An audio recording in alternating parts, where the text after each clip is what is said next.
our 20th anniversary look back. Week 4, September 28th, a 20-17 loss at Washington. By the way, Fourier started in that game and got 3 catches for 31 yards. Ooh. And joining us now on the Harbor One Hotline is also another guy who started in that game, multiple-time Super Bowl champion, friend of the show, and here to tell us all about that game is our buddy Joe Andruzzi from the Joe Andruzzi Foundation. Joe, good morning. How are you?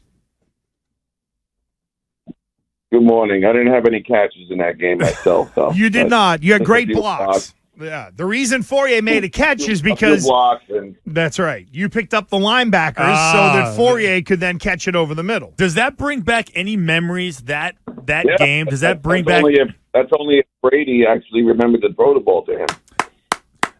Go ahead, boys.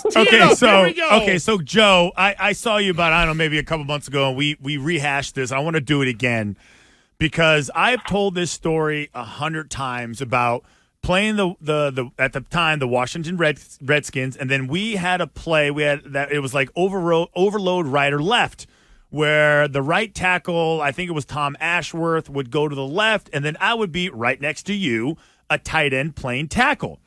And then at that time, there was a check with me play. Red, correct me if I'm wrong, meant we were running the play to the right.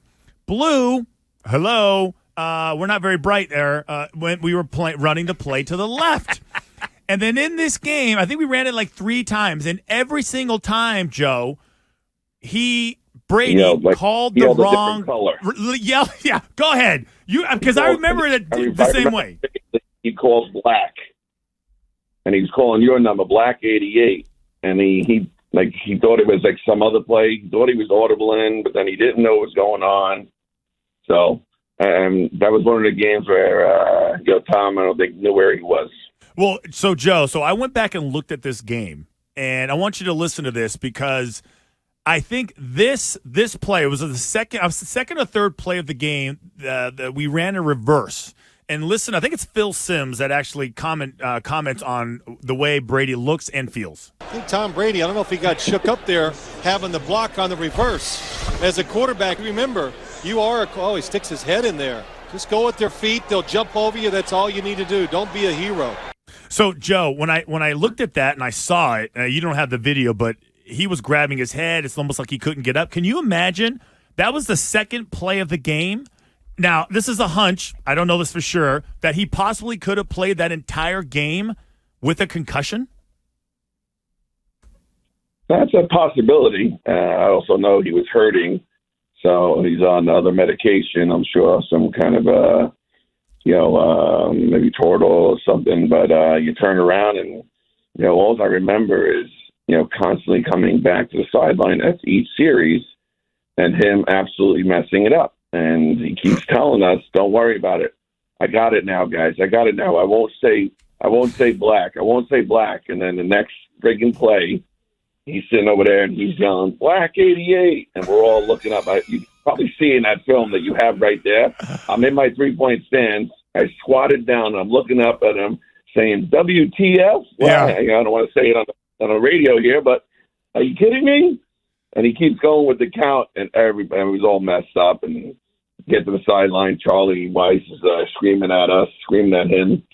So, I mean, it's one of those times where you just look back and you're like, holy cow, how did we ever make it through that game? And, we almost came out with a win, but we didn't. I remember walking off the field with him and, being angry and, irritated about this guy who's so smart and gifted, could not get a basic blue-red call right on a play that was so easy based on the front. And he had told me, he got dinged. And then I felt bad for yelling at him. I wonder if you feel bad now. No, I don't feel bad. Yeah, it happened. You got dinged at times, and there was no protocol back then. It was, I'm sure Gresh knows, it's the same thing. You got your bell rung, get back out there. Smelling salt? Yeah, Joe, it was smelling salts, and how many fingers am I holding up? Oh, you're in the right zip code. Get back out there, kid. Go get him. Usually the middle finger. Our guy Joe Andruzzi is with us, taking a walk down memory lane of the 2003 championship season. And, Joe, I do want to take a half a step backwards outside of this Week 4 game against Washington. It was a very tumultuous preseason with everything that went on with Lawyer Malloy. And then, of course, you guys didn't get off to the most blazing start. There was the Tom Jackson comments as well. But you were a veteran. You'd been around the league. What was your view at the time of what, to like those of us on the outside, it looked chaotic. But what was it like for you, Joe Andruzzi, in that room, in that locker room, and around that team at that time? So we couldn't do nothing about Lawyer, but, we were all surprised. He's a team leader. But, name of the game is not for long, and it is a business. So, he turned around and, they had to make a decision, and he chose to go elsewhere. And then, he didn't go. I'm saying they traded him off. But, overall, and then, with the comments that were going around the media, it's just like, everybody wants to take down the team that's at the top. So, for us, lock it out. Don't listen. I don't think in my 10 years, I don't think I ever listened to a sports radio show or anything during my career because, you didn't want to hear it. You didn't want to get it in your mind. And, it's called, I can't even say it, but mind F yourself. Yeah. Mind F yourself. You do that. So that's an old saying within the locker room, and, even like counteracting yourself and watching a film of playing an all-pro guy. And, you're worried about, oh, my gosh, we got this guy's week, these guys, they put on the pads the same way we do. So you got to go out there and play to the best of your ability. And, that's how you got to go week in and week out. And then block out the rest of the hoopla that's out there and don't let it get in your head. So we're taking a walk down memory lane, and along with this on this walk is Joe Andruzzi. So, Joe, when you think about that week, right, it was a loss. Just going back, there was a loss to the Bills and then back-to-back wins against Philly and then the Jets. So I'm assuming we all felt pretty good about ourselves. Go on the road and lose to the Washington Redskins, whose head coach was Steve Spurrier. I don't think they won another game the rest of the year. I got to go back and look at it, but they were horrible. After that game was over, what was your opinion of the team? Well, we were in disarray, especially as an offense. And, Tom was out of it. And what did he throw, 4 interceptions or 4 turnovers? Right, there was 4 turnovers or something like that. I don't know. I don't have the numbers in front of me, but I just remember the number 4. It was either 4 interceptions or 4 turnovers. And, it's hard to win a game when you're handing the ball over to another team, but we were still in it with a guy that was knocked up a little bit, and we basically had to come together as a team and try and help him, and that's what it came to. But the following week, we had to take a step back to move forward, and and so on and so on. So we had to keep on getting bigger, faster, stronger, and be able to go out there one play at a time, 1 week at a time. Joe, do you sort of remember the feeling coming out of 02? Like, I talked to Christian about it. He had joined the team, and it was, wow, this team won the Super Bowl. And then it was kind of back down to earth a little bit. And it feels like in 03, there was kind of a sort of a slow build to that football team in 03. Can you kind of, sort of walk us through, maybe through your eyes, where the organization and Belichick was at that point in time in terms of trying to build this thing for the long term? Well, coming back and, trading, Bledsoe, and then coming back and naming Tom the quarterback in 02. And, we just, we were putting pieces together. Christian came in. You came in 02, right, Chris? Mm-hmm, yep. Yeah, so you came in 02. A couple other guys came in 02, and then 03 comes around. It's a revolving door. 03, some new guys joined us, and the core of the team was still there.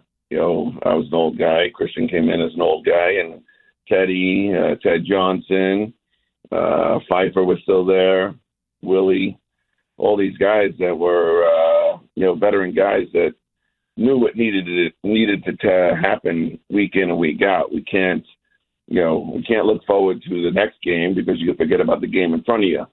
And whether it was training and going into two-a-days, which they don't even do anymore, and stuff like that. Going into 03, we knew we had to come back together as a team. We had some new faces in the locker room. The stadium was still brand new, so coming in there and piecing it together, being able to get the guys on the same page, especially as an offense. But I just think overall it's just a lot tougher these days. I know everybody's trying to save the concussions and the brain and this and that, but I just feel like it's working a callus on your hand. And when we played back in the day, it was, we were ready for the season.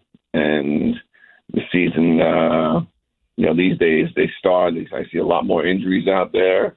Guys aren't ready. You look at the forefront, look at Aaron Rodgers. He barely played in the preseason. And what did he play?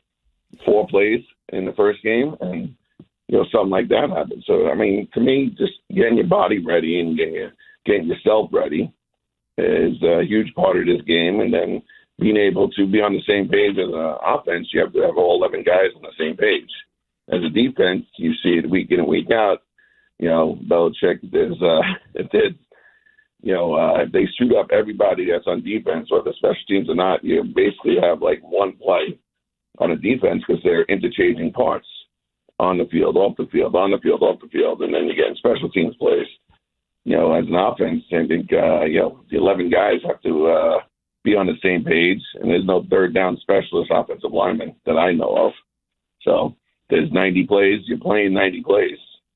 So you got to go out there and be ready for it. And I think a guy like Skarnecchia and the other coaches, prepared us, put us in the best situation week in and week out, and we're able to come together as a team and be able to, put some W's up that year. Joe, last thing for you. And by the way, your memory, very good. Brady in that Washington game, he threw 3 picks. The 4th turnover was a Kevin Falk fumble. So Joe was on it in terms of the 4 turnovers in that game. Washington played a clean one. That's a big part of the loss as well. But then, obviously, you guys, Joe, went on a hell of a run. Was there a game for you during that 03 season, Joe, where in your mind you were like, oh, okay, our hand is stamped. We know we are championship worthy. Was there a game in that season that stood out to you that kind of brought up those feelings? I don't think there was no real game. I just think the camaraderie was a big part of it. The guys that, you hang around each other in the locker room and, outside the locker room, but also knowing that, I don't even know if they have them anymore. They used to have tables in the locker room that, in the new stadium, they used to have tables in the middle. And at one table, I brought in backgammon board.